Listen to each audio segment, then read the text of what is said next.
time to handle the situation very well, because it is not a good reality for me. It is not a good.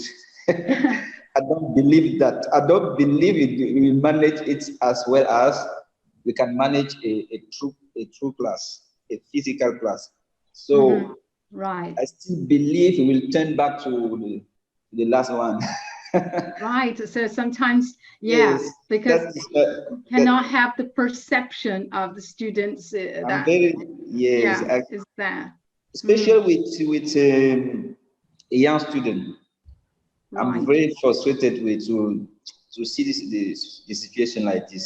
We can manage with a, a, with students who are conscious of what they want to achieve, but children, I don't see that. We cannot oblige them to be at the level of it's. I don't Yeah, believe that. it's hard. It's hard. It is Is very it? hard. Yeah, yeah. So Yelena, is it better for young students or adult students? Who the ones learn faster a new technology? Adults. Well, I would say that older students are a bit better with using technology and learning because they're not as afraid as maybe some are to kind of just click and see what's happening. Because some younger students, they are said to be really good with technology, but the thing is that they're only good in some things. So, like playing video games is so much often done that they haven't really researched the whole internet, the whole apps, everything that they have at their predisposition, and now they are kind of forced to do so. So they're in a way complaining, yes, to the teachers that they don't know where things are, they can't see, they can't find, and it's a bit. Uh, Less for them, like they're a bit slower in kind of grasping how to use technology than the older students, I would say, because they have been raised in such a environment which wasn't supporting all of this, and Right. I So would see it like that. yeah, it's surprising because these students are the IT generation. They're supposed to be very, I mean, very clever with technology and very fast learners. So how can you explain that, Hossein? Is it true that they have difficulty in, okay, handling and coping with the technology, or? Yeah, honestly, I wouldn't really know because in my case, I was one of many classes. So these students have had the same problem with many other professors, teachers before me. So they might have had these problems before, but I wouldn't really see it because and one of the main problems of this type of teachings, as you just mentioned, you're not really sure what's happening on the other side of the screen, because mostly in high schools or I mean Yes. in schools when you have many students and you can't have a video call with all of them at the same time. So you can't really see if they're having trouble. And at times you ask them and they are not responding, not because they haven't been there from the beginning, but maybe because just they have gone away to, I don't know, take something to eat or stuff like that. So one of the main problems is that we are not sharing the same reality as just John said. So you can't really understand the real problems of students in the very moment. So Yeah, yeah, yes. So do they need training? Would you train them, or did you have to train I mean, students, or uh, they already knew what I to think do? they already knew because they have had instructions before Mhm. from the school themselves. But I had to change my ways totally to make them much more interactive in some way.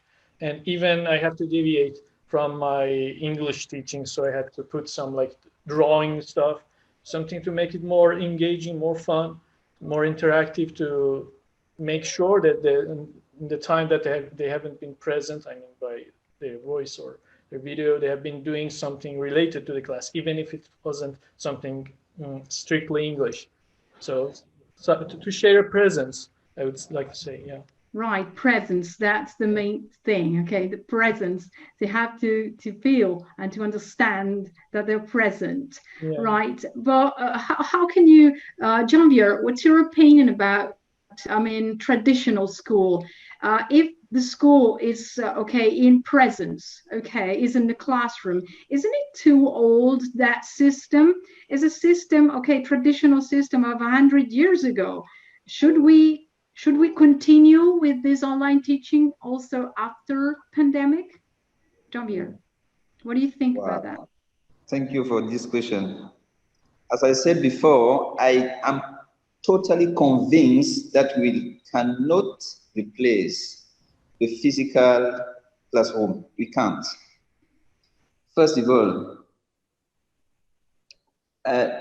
this situation is trying to cut off, to kill the relationship with. How can I explain it? We can't do a true class without monitoring, without controlling people emotion. This is not a good situation. No. Yeah. I can't believe that's an emergency, right? That's really an emergency. emergency. Traditional class is the best. It will be the best forever. As soon as we have the possibility to see ourselves, is the best. Is the best. Right. That's the best solution. So, Yelena, just to, I mean, as a conclusion, how can we say what's the situation? Is it a situation in response to emergency, or is it a permanent situation that we have to improve and reach?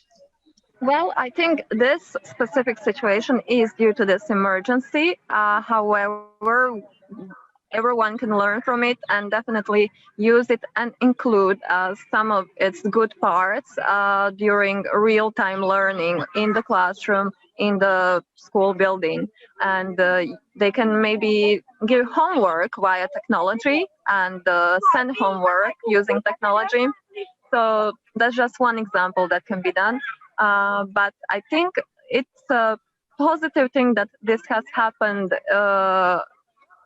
in a way that even some teachers who are maybe from an older generation have come to use this. And they also have learned something. They have been students themselves. So why not use it and include it in the curriculum whenever it's possible? Okay, you can't use it like every day because it's not the same as Javier says. However, it's something that needs to be used for the purpose of learning and not to be seen as negative as some may feel because they feel disconnected with people, with controlling and everything. I mean, the main premise of learning and teaching someone is to try to make them to learn on their own, and technology is a way of self-learning.